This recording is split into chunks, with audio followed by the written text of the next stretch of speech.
Ola, son María Blanco Corral, mentora ADIS da Rede Digital GAL. Paso a dar conta agora da tarefa do módulo 2 do curso de Formación en Competencia Digital Docente para o nivel B1.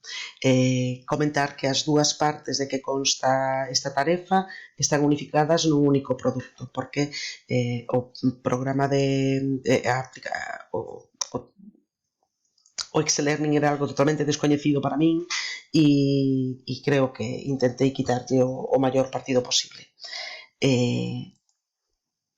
Ademais de mentorades durante o curso pasado e son mestra de infantil e levo varios anos sendo responsable da biblio de Carola, que é a biblio do centro no que traballo.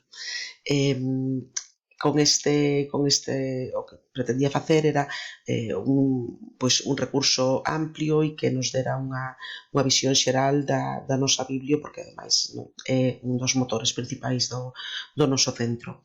Bueno, comentar antes de nada o tema dos metadatos, porque en intentos de grabación anteriores, e foron uns cuantos, nunca me acordaba de decirlo, entón van ir aquí xa ao principio. Bueno, están todos aquí colocados e paso a dar conta, porque senón non me chego tempo a nada, do proxecto da biblioteca do Excel-Learning.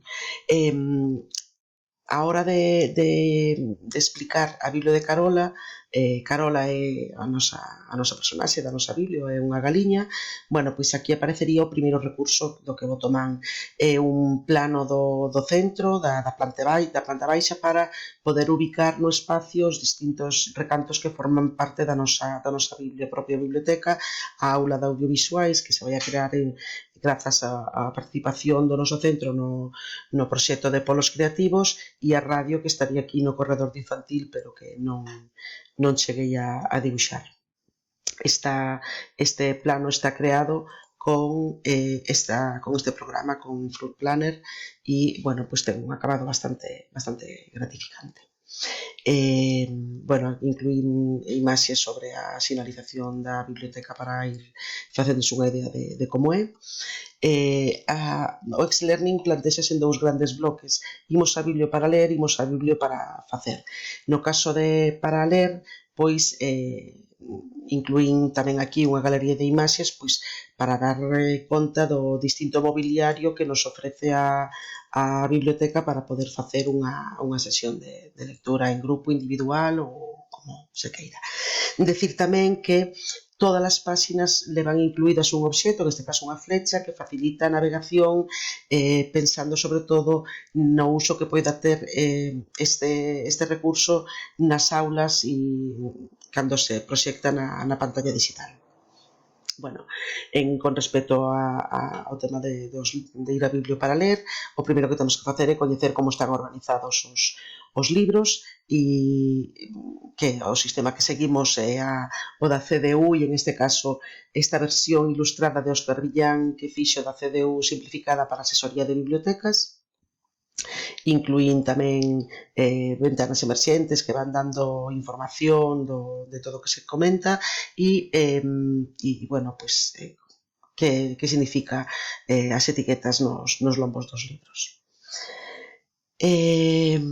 Con respecto, vale, unha vez que se cataloga un libro hai que adxudicalo a unha determinada categoría. As categorías da CDU para as persoas que estamos vinculadas ao mundo das bibliotecas é algo moi común e que estamos afeitos, pero a xente que non domina tanto o tema, pois poden resultar un pouco abstractas. Por esta razón se creou con este contido DUA, donde se presenta a icona que representa a cada unha das categorías e en que sitio do plano da biblioteca está ubicado os fondos bibliográficos que pertencen a esa categoría, xunto con unha imaxe dos andéis donde aparecen ubicados. En este caso sería en esta columna de aquí a categoría 0 de xeneralidades, e unha foto do tipo de libros que aparecen.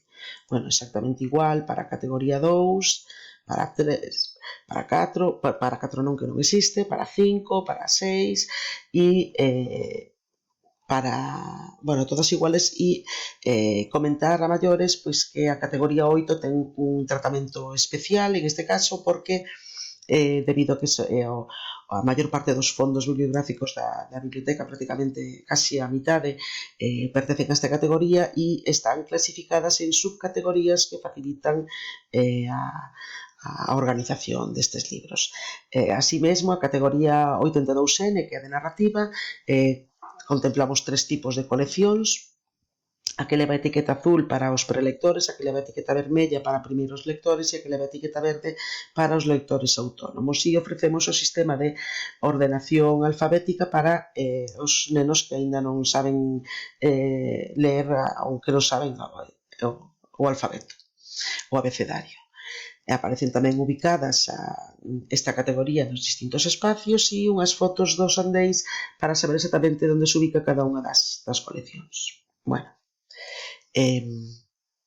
unha vez que temos decidido cal é como está organizada a biblioteca e queremos acceder aos libros, pois comentamos que dende o blog da Biblio existe unha ligazón onde se pode entrar no catálogo virtual, que é este, e a través do carné escolar se pode facer o empréstito na biblioteca na hora que ten asignada a clase, cada unha das clases. Este sería outro recurso que presentamos, é un vídeo dos que elabora a Asesoría de Bibliotecas e está recollido da súa canle de YouTube. No tema da lectura digital, que tamén é un proxecto no que participamos, o proxecto LB2, presento aquí tamén outro recurso que sería unha infografía elaborada en Canva para explicar as instruccións de como se pode acceder ao proxecto ELBE dende a Biblio de Carola. E presento tamén unhas instruccións que creou a Asesoría de Bibliotecas, están extraídas do seu blog, e están en formato PDF incrustado no Excel Learning. Bueno, no apartado para facer, o que máis me chamou a atención aquí é as distintas posibilidades que tiña de expoñer a información. Entonces diferenciamos 3 espacios e para cada unha delas pois escollín unha forma diferente. O espazo creativo, que bueno, tamén é outro dos proxectos da Asesoría de Bibliotecas nos que participamos, e de Biblioteca Creativa, recolle todos os distintos recantos que contamos no que é o propio espacio creativo dentro da biblioteca.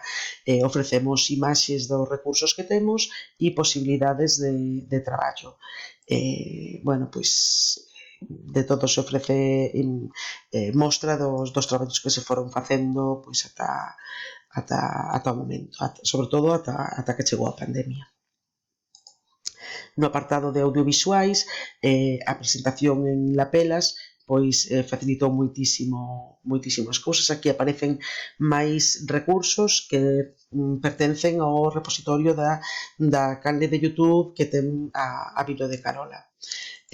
O recanto de fotografía, a posibilidade de animación, que é algo que está moi traballado últimamente no centro, e o apartado da editorial. En Radio Carola tamén aquí recollo en este caso se tratan dos programas de Radio Carola que foi elaborado no curso anterior e que está aloxado na canle de iVoox. Temos, polo tanto, tamén xa outro recurso en formato audio. E, bueno, pois en algún caso os podcast de Carola dan para elaborar pequenos vídeos.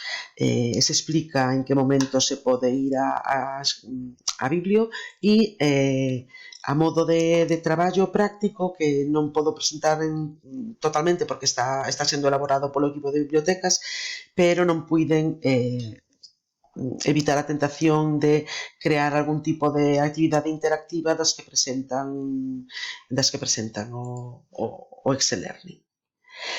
E nada, comentar que descubrín un recurso que me parece que me vai a dar moito de sí, que sinto terme pasado tanto do tempo, pero é que xa non sei cantos intentos levo feitos. Moitísimas gracias.